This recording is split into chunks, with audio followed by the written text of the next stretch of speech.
Anna, are you ready? Always ready for you, You're Deb. our first presenter, and we're going to let you introduce yourself and tell us a little bit about quickly your business, and then let's have your presentation. Thank you. I was just posting on Instagram about the health talks. So, All right.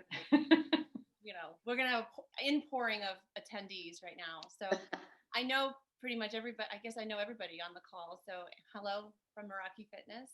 I'll just give a little update about what we're doing. Right now, Michael is one of our professionals that we have over 60 classes with LA County Park and Rec, and registration is open for winter session, and it is from January 11th through March 6th, 8 weeks. So we have strength training, yoga, Pilates, meditation, kids classes, senior classes, languages, including French, Italian, Spanish, and English. We are doing concierge personal training packages for the holidays starting at $199. And we are doing wellness weeks and corporate wellness discussions such as 2021 vision, desker size and ergonomics, and that sort of thing with our corporate partners. So that's a little bit about what's going on with Meraki Fitness. And if you have any questions, we can talk about them after the event. I'm going to sit in my chair over here, and we're going to go through a flow. It's going to be intended for lunchtime at your desk. Take your shoes off, kick back. It would be a full body flow with some breathing. I'm going to put my hair up so you know I'm down for business. So here we go. So are we all going to participate now? Yeah. All right, let's do it, guys. Why not? All we have is today, right? That's right.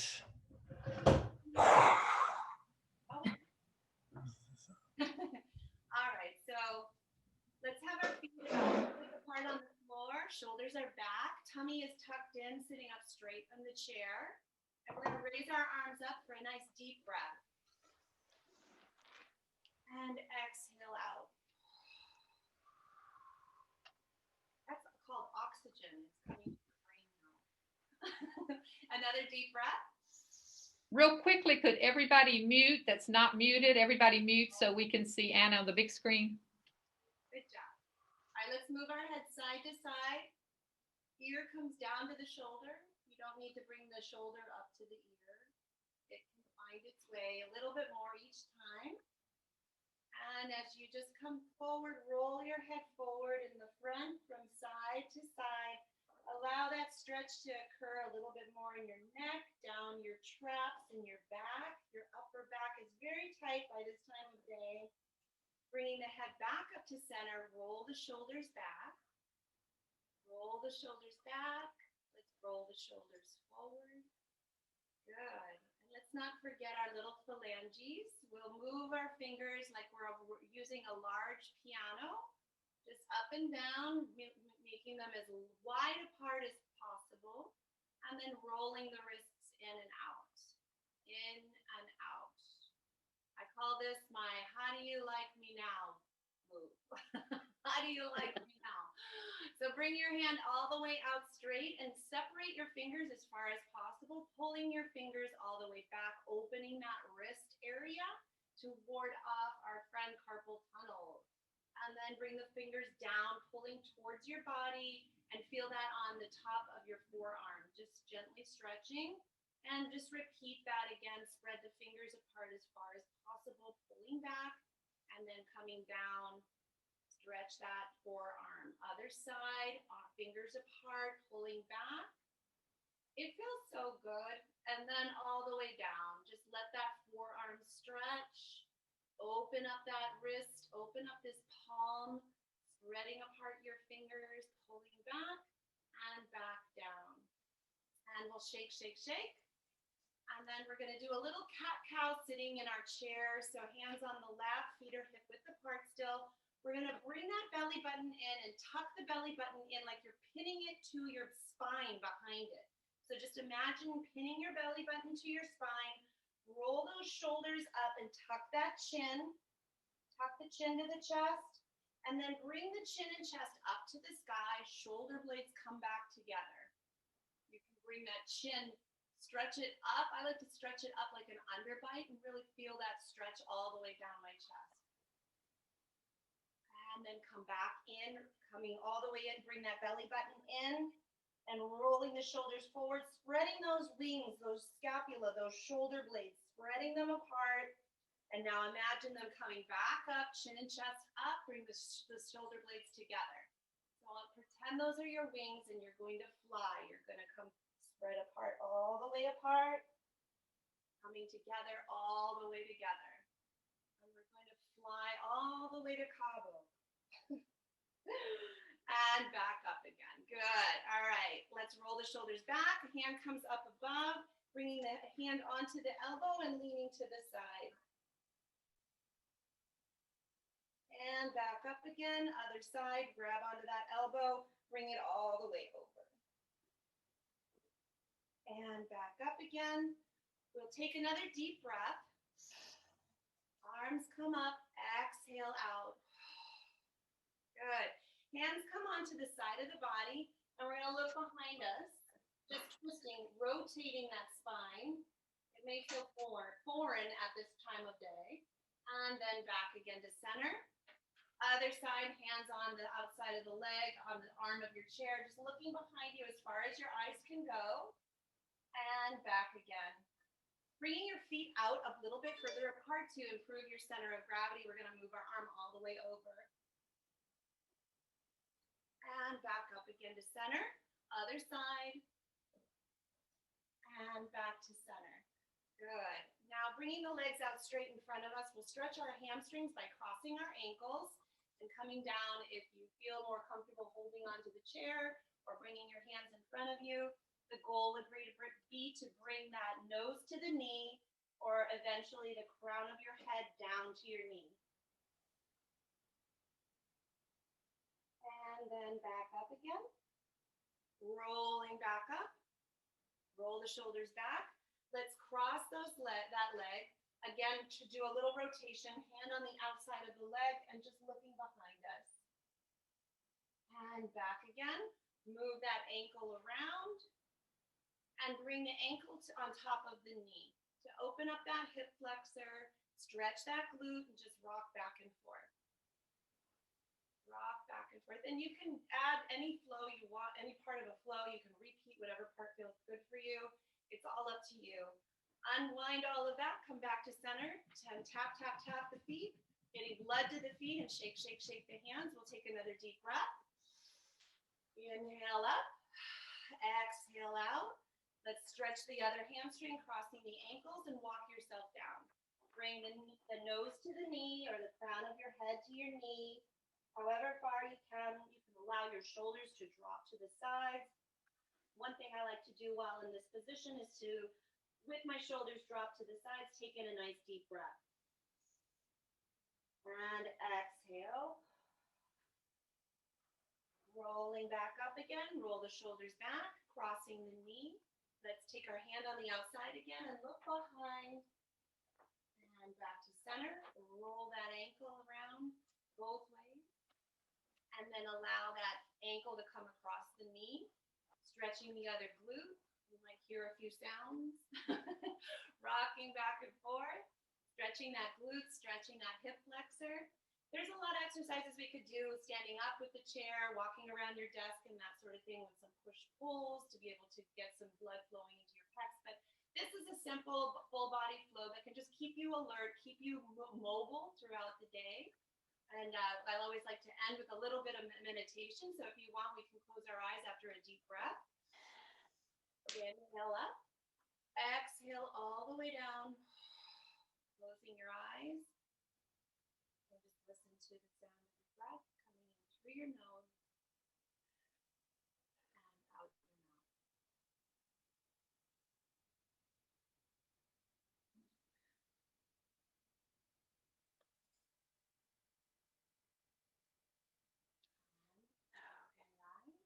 Congratulations. You passed. Thank you so much. That was just a fun full body flow. Keep your body. Thank you. moving. Yay. Good job, everybody. Yay. Good job. Thanks, Deb. Fantastic. So thank you. You've already de-stressed me. I'm gonna have everybody in the office do this because we were all running around stressed with our little emergency. So thank you. I already feel better. Thanks so much, Anna. Also, I did make a note in the chat that this is being recorded for later, so we can go back and watch this exercise routine again. So we'll get it down pat and we can use that. Thank you very much. Also, now we're going to have Michael, and Michael is going to present a great holiday appetizer for us. Yay, we're excited, Michael. Hi, guys. Hello, everybody. I am going to, are you able to make me the host? If not, Nick and Deb, I just emailed you a PDF. I just want to drop that into the chat and we'll get started. How is everybody? Awesome. I'm the host. Okay. So, let's see. Just give me one moment. Here. Okay, so I'm going to put a little PDF into the chat for you guys. I reduced the size, so hopefully it's not too big or anything. But I am also going to go ahead and share the screen really quick to show you what we're going to be working on today. Two very quick, absolutely delicious and healthy recipes. As many of you guys know, I'm with Eat, Speak, Travel. I teach, whoops, here we go. I teach Italian, Spanish, and English, but I also love to cook and I love to share cooking classes and recipes with students of all ages. So that is what we're doing today. So the first one I have for you guys is going to be a very easy pickled eggplant. And when I talk about pickle, I'm talking about Mediterranean style pickles or Italian pickles, which are under olive oil. They're pickled with vinegar and salt, but then are preserved under olive oil versus like Northern European and Eastern European pickles, which are just in a brine. So the beauty of that is, as we all know, olive oil is so good for your health. And it's a great way to preserve vegetables, especially vegetables that, you know, we may be cleaning up our gardens now and getting the last of summer. So we're going to be doing this one, pickled eggplant, and we're also going to do some pickled mushrooms. Okay, so I would love to start with the pickled mushrooms. And feel free, you guys can unmute yourselves. Feel free to ask any questions you may have. How many of you guys like mushrooms? Show of hands. Yay. Thank God. Okay, good. So if you have not been there, there's a phenomenal Japanese grocery store called Mitsuwa. And feel free to email me if you want the name. It's right over on, I want to say, Venice and Centinela on the east side, on the west side. If you're on the east side of town, you can go to any grocery store in Koreatown and find super low cost, excellent mushrooms. So I got a few different kinds from Mitsuwa today. We have oyster mushrooms. These are called buna shimeji, but I think they're called beach mushrooms, if you can see them. I got some enoki mushrooms. These packs are all like $2 a pack versus $23 at the farmer's market. Enoki mushrooms. You can do it with button mushrooms. I also have some of these great king trumpet mushrooms. Let me just pull these out. So really nice to work with. But again, whatever your favorite ones are, that's what you can use. So a lot of these mushrooms come, actually, I'm pretty sure they're not grown in soil. They're grown just hydroponically. So you won't see any dirt on them, okay? Nevertheless, you do want to go ahead and cut off the bottoms of them just to get them prepared. And I know a lot of people talk about not washing mushrooms, that you just brush them off. The trick there is you don't want to wash them and put them back in the refrigerator. Okay, but if you're going to be cooking with them, you can absolutely and probably should rinse off your mushrooms like anything else. So what I'm going to do is, again, I'm just going to cut off, you guys can see, I know it's a little bright there. We're just going to cut off the bottoms of these just to get them nice and clean. And I'm going to give them a quick rinse. And then these go into a pot with vinegar and water. Okay, and let's go down here for a moment. See, we're just gonna cut off that kind of weird part at the bottom and maybe just break them up a little bit. And last but not least, there we are. Cut off that bottom, and they're beautiful. Okay, so a quick rinse, and these are going to go in here. What you do want to do is for the gnocchi, for example, you're going to want to just kind of break them up a little bit, just so that we're sure that the vinegar and water penetrate and get into here.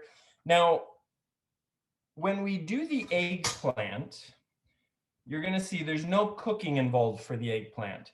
The reason why we boil the mushrooms is because mushrooms, being fungus, can sometimes mold. And we don't want anything moldy if we're going to be putting these things on the shelves. So what we do is we grab our vinegar. Does anybody have a favorite kind of vinegar?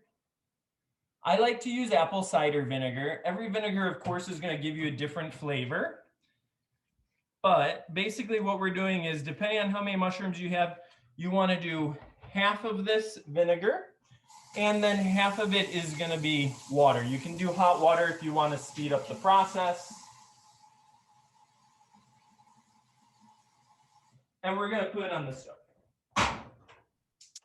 Does the type of vinegar matter? Like if you had a balsamic vinegar that you liked? So I would say the only vinegar not to use would be balsamic.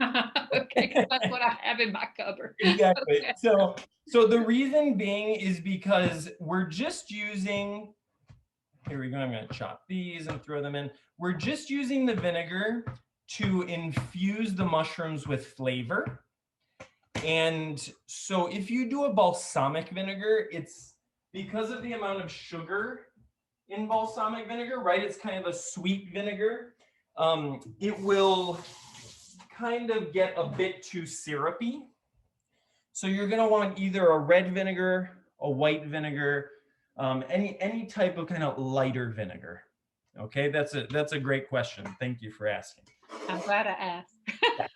Yes, exactly. Balsamic is maybe the only one that won't do what we want.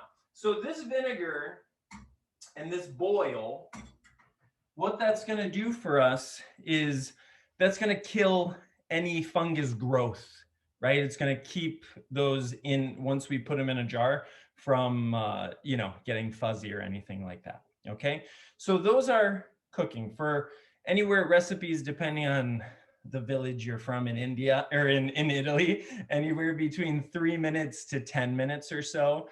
But again, it's just to kind of get that in there. And you can also add maybe about a tablespoon of salt at this point too, okay? All right, to make sure all that flavor gets in there. We're also going to salt them when at the end of this. So you can do a little bit now and a little bit later. Awesome. So the next dish that we're going to get started on while those cook is eggplant. Now, these are from my garden, so they're a little bit small. That's how big they were this morning when I planted them. But you can use the large ones, the round ones. You can use white eggplant, green eggplant. There's quite a few different kinds. We're going to just make sure these are washed. Okay. And you want to move your slide forward? Pardon? You want to move your slide forward? Thank you. There we go. Awesome. Thank you so much. Okay. So now what's going to happen with these is we're going to salt these. Okay. So some people will take the skin off. I think the skin on is totally fine, but we're going to want to cut these into pieces. You can cut them into slices like this, just so that salt can get in here. Or sometimes people will cut them smaller into cubes. Sometimes you can do them into long ribbons. Basically, you kind of want to think, how are you going to be eating them? And does it matter if they're large or small, or, it's really just personal preference. Okay, so we're gonna cut them like this. Cut this one as well. If you see, can you guys see this one has a little bit of brown stripes on it, where instead of being purple, it's a little bit rough. Again, it's not gonna be a huge deal, but we can even just peel that portion off and totally fine. Again, once you put these in the jars and everything, the aesthetic is, it is what it is. Awesome. Okay, so this is the science project-y part of these. So what I have is a bowl to catch the juice. I have a sieve, or you can use a colander. And what I'm gonna do is I'm gonna layer these in here. Okay, one layer. And then I'm going to salt them generously. Not like salt to taste, salt to get all the juice sucked out of these. What we want to do is we want to remove as much juice out of these eggplants as possible. And salt is going to do that over the next 10 minutes to even 24 hours. The more time you can do it, up to 24 hours, not longer than that. The more time you can do it, the more juice will come out. But again, it's not a deal breaker if you don't have that much time. So does everybody see how these are salted?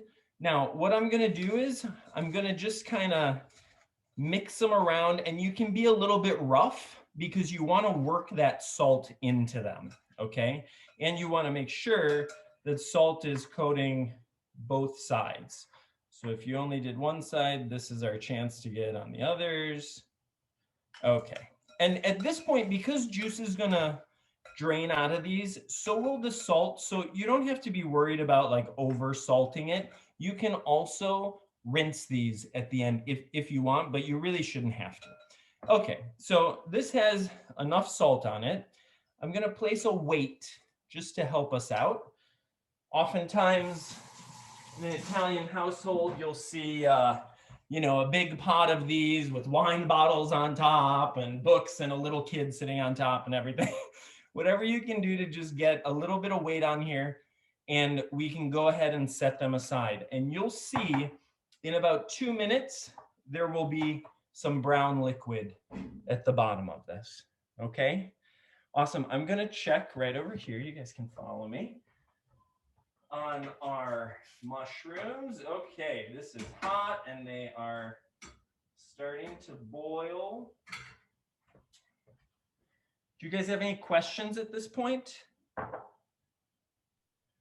Someone in the chat asked, well, first, when does your cooking show premiere? Seriously. Then someone volunteered to be your taste tester. Someone else said, call the Food Network. Call them. Thank you. Let me know. I don't even have an agent, so you know. Anyone volunteered to be his agent? I'm the one that volunteered to be the taste tester. Oh, nice. Awesome. So now what we're going to do is we're going to prepare our jars.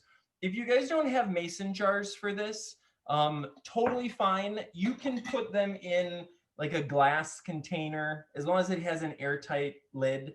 Now, there's going to be a difference here. You can do both of these recipes and put them on the shelf sealed for 6 months to a year, etc. Okay? If you're going to do that, you want to boil these. Boil these in boiling water, take them out, don't let anything touch the inside. The boiled, everything goes in here, and then they get sealed, and then you boil them again. It's kind of complicated. I find that when I do these are great on the shelf for up to a month, just doing it the normal way. They will not last a month. You're totally going to eat these like within the next week, okay? And if you are a little bit nervous about it, you can always just put them in the refrigerator. It's totally fine. Sometimes the oil will congeal, but it doesn't make a bit of difference.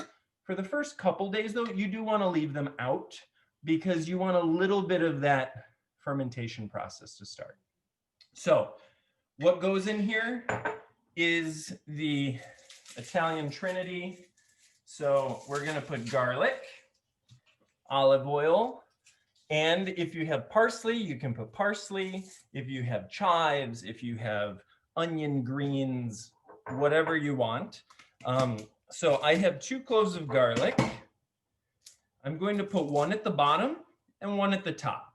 So you just crack it with your knife so it breaks open a little bit, releases those juices. You put the garlic in, you put a bit of salt, okay? And again, this garlic and salt is going to kill bacteria. So nothing is going to be growing in here because of the garlic, because of the salt. And as we add everything, we cover it with olive oil. And as long as olive oil is covering everything in this jar, nothing's going to grow. Okay, so that's how we conserve it, is with making sure it's topped off with olive oil. As you eat these, make sure you always go in with a clean fork or chopstick, something clean, so you're not putting anything in here that's dirty. And as you eat them, if you lose that olive oil, you just top it off with a little bit of olive oil and maybe a sprinkle of salt. Like I said, these are good on a dark shelf for weeks to come. Awesome. I am going to grab our mushrooms. Has it been 10 minutes? Yes, I'm going to have to call time on you here in a second so we can get the other speakers in. I'm so sorry. No problem, no problem. I am just going to show you how these come We'll out. let you wrap up. Okay. Absolutely, absolutely. Feel free, just stop me whenever. I'm draining these in a colander. Woo! Vinegary, my goodness. Okay. So these come out, these are your mushrooms. They are just gonna sit and drain so that all the liquid is out. Maybe leave them about 10 minutes, okay? And then what you're gonna do is you're gonna drop them in here. You make sure that they're completely in there. You take, I really like to use a chopstick, it works great. As you pour the olive oil, you just go like this to make sure all air bubbles filter up.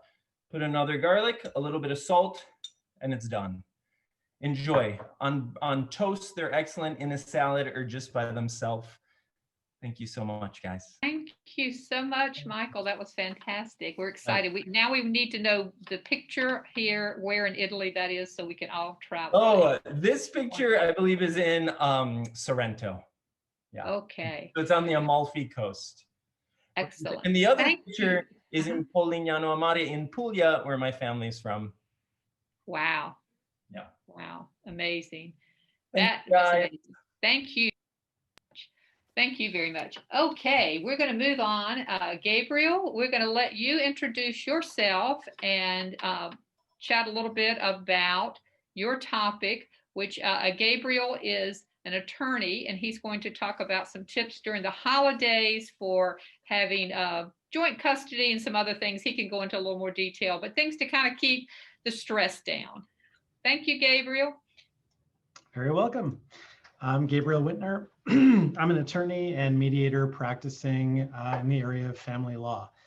I draft prenuptial agreements and postnuptial agreements, but most of my work is navigating men and women through the legal process of divorce, either as representative for one party or as the neutral mediator for both. I am always settlement-minded, driving toward consensus, looking to come to agreement whenever possible outside of court. And really just my MO and my particular kind of what I bring to the table is really ensuring that my clients feel grounded, like they have their heads around this process, they understand what's going on, that we take things one step at a time, and they always feel like they have options, they know their options, and are never, boxed into a corner. That's me. So co-parenting in general is a skill and a practice and something that you're doing when you have joint custody, generally over minor children who are under the age of 18. And co-parenting during the holidays can be particularly stressful. So I'll tell you sort of what the general concept is here, and it shows up in a few different particular ways. The general concept is to shift your focus to the extent that you possibly can away from your ex and onto either yourself or your children. More your children, but yourself to the extent that you need self-care, that you need time for yourself, whether that's buying presents for yourself or just taking the time out to be with a friend or just do some breathing or exercising, whatever it is, whatever your healthy self-care practices are, to ensure that you are doing all of those during this time, even more than you usually would. And shifting your focus to your children. So that means instead of asking the questions like, is the arrangement that I have fair? Is my ex being a jerk?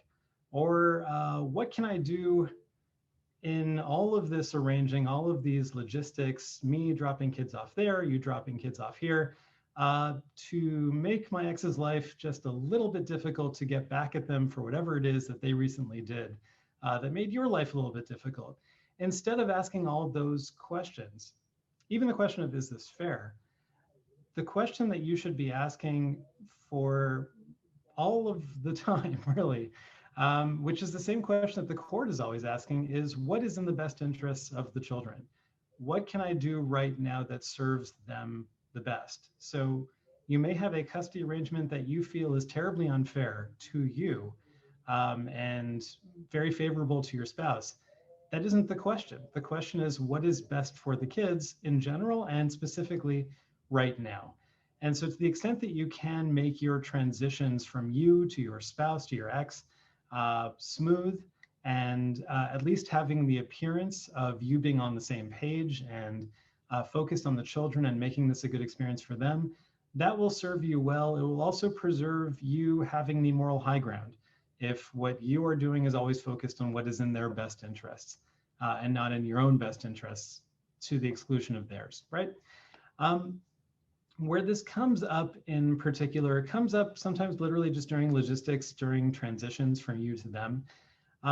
Where it also comes up is in really seeing this, I'm trying to think how to phrase this.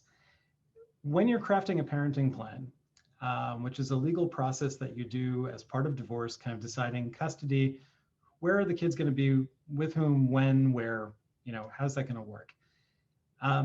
You're kind of threading this line between maintaining some traditions that you had in your family unit up to this point, and you might want to maintain certain traditions for purposes of continuity.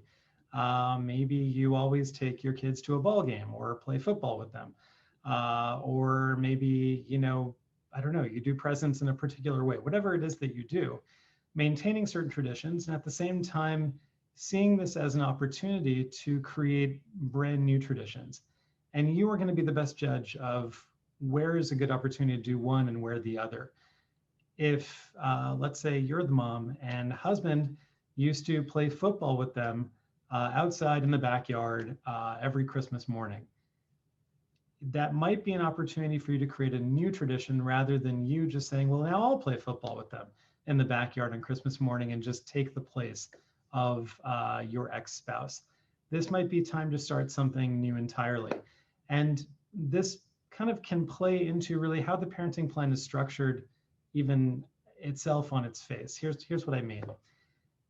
A fair plan might be that in odd years, Christmas is with me, and in even years, Christmas is with you. And Thanksgiving, the reverse, right? So sometimes it'll be with me, sometimes with you. And a lot of people do things like that.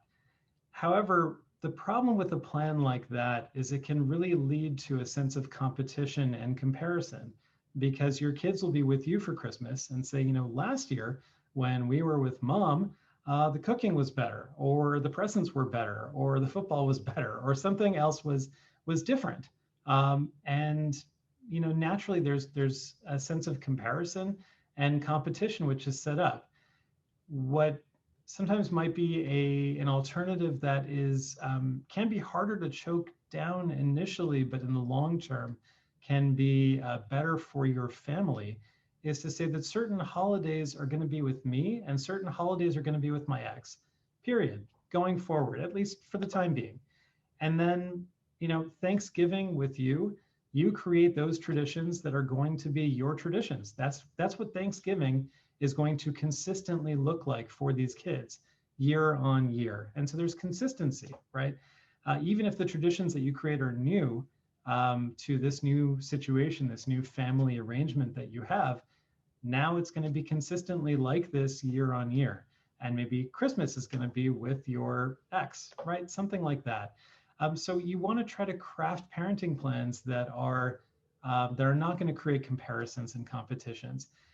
So really, that's the general wisdom. What I would say now, during COVID, more than ever before, the courts are not terribly available. They're not available kind of on a dime. They were never available on a dime, but they're even less available now.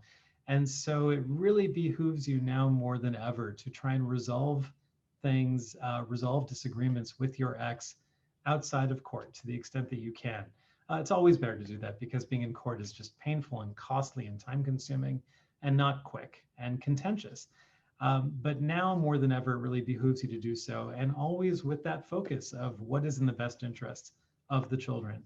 So if you have a parenting plan that isn't working for you for whatever reason, see if you can come to an agreement on a new one together outside of court, ideally, always with the best interests of the children in mind. Thanks. Thank you so much, Gabriel. You know, it's amazing. Your voice is so calming, number one. But it's amazing. People get so caught up in their emotions when they're trying to work out these types of situations. And you mentioned that you do mediation, right? In other words, Right. the parents could come, and just to have a third party just sounds like, and your voice is calming. And those little tiny things people don't think about, or they want to sort of use them. You know, they don't maybe think of, I shouldn't do this activity. Great advice. Wonderful. I've have friends that have gone through similar experiences. And sometimes I think, gosh, if they just take a step back and maybe listen a little bit or have someone. So what a great service that you offer. And these were great tips. Thank you so much. We really appreciate that. Very welcome. Pleasure. Let's move on to Ariel now. Ariel's going to give us some wellness tips. Hi, everyone. So I don't know if I can share my screen. That would be great. Nick, if I can have. Nick can make you the host, I believe. Correct, Nick? There we go. All right. So let me see if I can get this right. Share. How do I share? Sorry. Just click on the green share screen button at the bottom. Okay. Sorry. You see that? Just click on that. There we go. Okay. All right. So I am Ariel Hoffman, founder of Ariel Hoffman Wellness, and I help people find a personalized wellness practice that fits into their busy life and one that's doable and sustainable so that they can feel their best and optimal and perform their best in work and in life. So without further ado, I'm going to share a few goodie tips. So we're going to talk about 3 things today. The first thing is shifting your mindset. We're going to talk about managing your indulgences. And the last one, if we have time, we're going to find alignment. So the first thing is mindset. A lot of times people have so many different ways of talking themselves out of things. So this is I have a little exercise that you guys can do. You can write this down, but that's going to kind of help shift your mindset into actually making your plans actionable. Does that make sense? And it's important because it will help you turn a negative behavior into a healthy habit. So the first thing is, you can see on this slide, is identify the excuse. One of the things that I hear the most often, can you guess what it is? Anybody? Like, I didn't do my workout. Too busy. Too busy. Too busy? Yep, that's one. Time, right? So too busy and no time. So I hear, oh, I didn't do my workout because I didn't have time, or I didn't do my preparing because I didn't have time. So this is going to kind of help you shift that mindset. So the first step is identifying the excuse. And you can do this virtually with everything that you're telling yourself, and you can write them down. I suggest you write it down. So the first thing that you're going to automatically say is, I don't have time to. You're going to fill in the blank because. Because is really important. Okay, so you can see I have a couple of examples there. I don't have time to plan healthy meals because. Anybody want to shout out a reason? Too tired at the end of the day to cook a meal. That's a really good one. Yeah, so you can plug that in there. So let's use Deb's example. So okay, we've identified that excuse. You're too tired. So the next thing is the reveal. Okay, so now we're going to change this sentence a little bit, and we're going to put priority in there. So it's not a priority to cook because I'm too tired at the end of the day. So how does that sound to you? Does that sound like, anybody want to share? Like, what does that sound like? It's not a priority to cook because I'm too tired. It sounds like you're placing greater value to being tired or whatever than it is to be healthy. Exactly. So you can see kind of how this hamster wheel can kind of get going with not just that particular thing, but everything we're doing in life, right? Our work, our businesses. So you can see how all of that can kind of pile up, right? So we're going to switch it and we're going to turn it into a positive. And the way you do that is this statement, I think, is super powerful. And especially when you're in kind of a low place and you're kind of struggling with, where you're at, I think this is really good to check yourself. So you replace it with I will, and I meant to put ... in there. So I will cook because. Anybody? Deb, do you want to chime in a reason? Do you want to change your statement? I will. Because I live near Michael and he is a great inspiration and I better start doing it. Because he really makes me mad. So actually, it's interesting because I think that I do say I'm tired, but then when I start doing something like cooking, I feel better. I don't feel as tired. So if I don't go home and sit or, turn on the TV or whatever, but I do, do the activity. So I think I will because it will make me feel better. I'll feel less tired. So it will help me in the long run. Yeah, I love that. And that's perfect because, attaching that action to a feeling is going to help you do that more consistently. So people who are really having trouble, finding these healthy habits, this is a really good way to start to shift your mindset. I hope you guys found that helpful. Great advice. Thank you. So that's number one. So the next thing we're going to talk about is indulgences. This is one of my favorite, and how to manage them, especially at the holiday time. Now I know we're in a different time and, our in-person parties are not happening.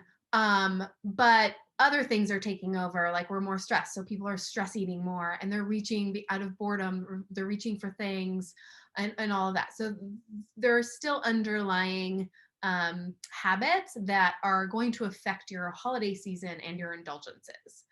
So this is an exercise that you can do that will help you stay on track through December and not make you feel like you're starting from scratch in January. So a lot of people will come to me and be like, oh, I have my kids' parties, I have my work parties, I have, family number 1, family number 2, like there's all these events, right, that are happening in December. And maybe a lot of you are doing all of those things on Zoom. So this is just a way to kind of manage the damage, okay?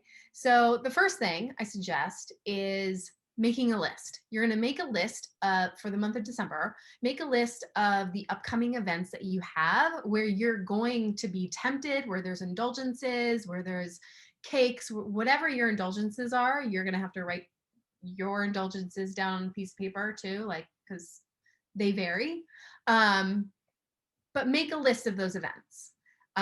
So Christmas Eve, Christmas Day, New Year's Eve, New Year's Day. We'll take those 4. Okay.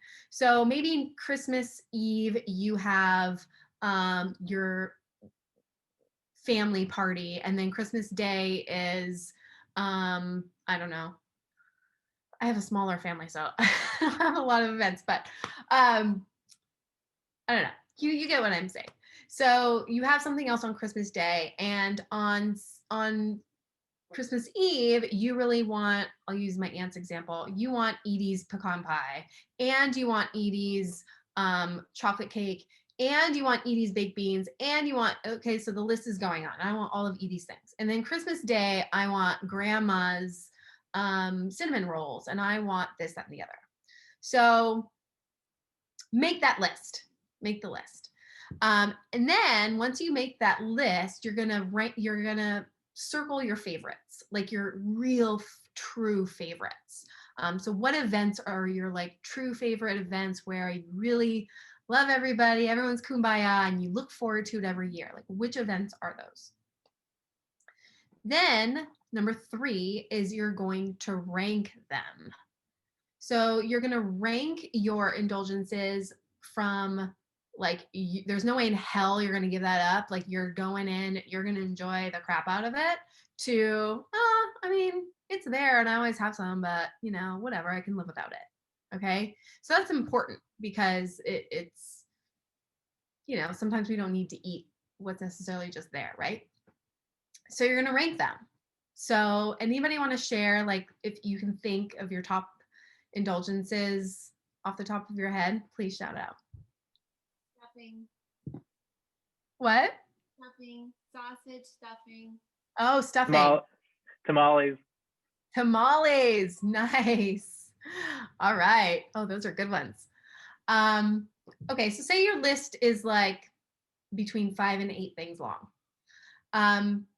You're going to choose your top 3. So you have 1, 2, 3. And you're going to stick to those 3 events with those indulgences throughout December, and where you're really going to like not think about it and enjoy the crap out of it all. And then the other times you're going to be a little bit more mindful, and you're going to say, okay, well, I already have my top 3, so I think I can live without, you know, the cinnamon rolls this time, or I can live without the stuffing this time, or whatever it is. I know that was one of your favorites. But so that's a great way to kind of keep you managing the damage through December, so that you don't feel like you're just starting from the bottom again in January. Okay. So that's a trick. I hope you guys find that helpful, and try it out and let me know how it goes. I'm curious. Very helpful. Thank you for that.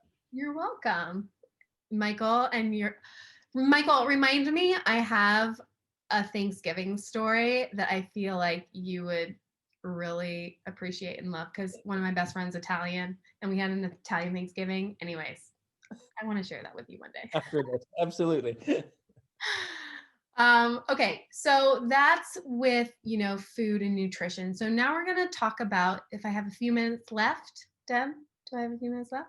We've got maybe a couple of minutes, but I wanted to make sure. Let's do this, if you don't mind. Does anyone have any questions that they have not yet been able to have answered? And then, so we'll go ahead and let you finish, Ariel, because I think most people, if you need to leave, we can continue on. But I know Liz just said to tell everybody goodbye. She wishes you well. She had a cancer awareness meeting, and so she has stepped away. But go right ahead, Ariel. Let's finish up with you, because you have some great tips here. Thank you. Okay, this is the final thing, and this has to do with alignment. It's more of an energy thing. It can help release tension. Oh, there we go. So obviously there's a lot of stress going on, tight muscles, tight this, tight that. We're all stressed. Maybe you just don't really feel put back together. You're just not feeling great. One of the best things to do when you're meditating, or before meditation, or even before you're going to do a workout, is to take note of these 3 points in your body. And they are the crown of your head, which is like right back here. So when I work with women, I say where your ponytail is, but it's like right back here. bottom of your shoulder blades. So on women, that's where our bra strap is, but on men, you can think the bottom of your shoulder blades and your tailbone. So I want you to think, everybody close their eyes. Everybody close your eyes and try to sit up as tall as you can in your chair. Now, normally I would have you guys find a spot to lay down, but you can do it on your own time. So you're gonna think about those 3 points, the crown of your head, and you're gonna think about the shoulder blades, and you're gonna think about the tailbone, okay? The crown of your head, if you're sitting in a chair, you're probably most likely gonna be able to make contact with your shoulder blades. So if you can, do so. All right, great. I already saw everybody grow an inch. Okay, so this is really good for posture and to counterbalance our rounded shoulders and stress and tension. So if at any point in your day, whether that's when you wake up or before a workout or after a workout or at the end of the day, I mean, I lie down on this floor right there sometimes, just for a minute or two. I don't know if you guys are aware of the, you can think a Shavasana pose in yoga. Are you familiar with that pose? You can open your eyes, sorry. So when you're lying there and your palms are up and just thinking about those 3 points is automatically going to just open up your chest. You're going to hopefully be able to breathe a little better, get more air, get more oxygen. And it's just going to help realign your spine. And that's it. Those are my tips. I hope you guys enjoyed that. But it's really, I like that last one. That last one is something I do often. So that's excellent too. Everyone, this has been amazing. What great tips we all have. And you know, the whole thing, I think a lot of this was focus and making sure you stop and think. Everybody's tips just giving me reminders to, okay, crisis is over. I'm in your office. I've got the door clock and calm down now, and just taking the time in the day to follow these tips. What wonderful ideas. Thank you all so much. Questions? Anybody else have questions? Go ahead, Michael. Can I ask, and it maybe for both Anna and Ariel, so when you're laying down in Shavasana, my question is always what to do with my, like, I guess, my butt, basically. Like, should my butt be touching and not this part of my back, or should I like rotate my hips and make sure that the bottom of my back is touching the ground? Like, yeah, that's a really good question. And that's actually why the tailbone is really important, because that emphasizes the natural curve in your back. So you don't want to be pushing into the ground, especially when you're trying to realign your spine. You want that natural curve to happen. So, you know, when you're doing crunches and you're doing ab work, yeah, you're going to move your pelvis and you're going to do pelvic tilts. But when you're lying there, just having that tailbone imprinting, we call it imprinting, that will help that natural spine relax and release, because you don't want to have the tension at that point. You're not activating any muscles. You just want everything to just kind of relax and I think about like especially the tailbone, like sinking down into the earth, like just falling down. And then what it does is it automatically opens up your chest. It does it, and you don't even have to think about it. Yeah. Does that help? Thank you. Anna, you concur?